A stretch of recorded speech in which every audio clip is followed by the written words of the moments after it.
Sunday ఎప్పుడెప్పుడు వస్తుందా, holiday వస్తుందని ఎదురు చూస్తూ ఉంటాము. కానీ సండే వస్తే మాత్రం ఏదో ఒక పనితో సరిపోతూ ఉంటుంది. మిగిలిన రోజులన్నీ మార్నింగ్ స్కూల్ కి వెళ్లే టైంకల్లా అన్ని పనులు పూర్తయిపోతాయి. కానీ సండే వస్తే మాత్రం ఎంత చేసినా పని అవ్వదండి. నర్సరీ నుంచి ఈ రోజు మళ్ళా ఇంకొక కొత్త మొక్క తెచ్చామండి. కొంచెం కలర్ డిఫరెంట్ గా ఉంది. దాన్ని నాటుతూ ఉంది పాప.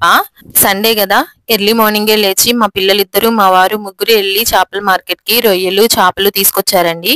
తేవడం వాళ్ళ వంతు, వండడం మన వంతు. సర్లే అని ముందు గోంగూర రొయ్యలు ప్రిపేర్ చేశాను. మా ఇంట్లో నేను చేసిన రొయ్యలు గోంగూర అందరికి చాలా ఇష్టం. దీంతో పాటు ఫ్రాన్స్ బిర్యానీ చేశాను. అసలే మనకి ముక్కలేనిది ముద్ద దిగదు. దానికి తోడు ఈ రోజు సండే, ఇంకోరుకుంటామా?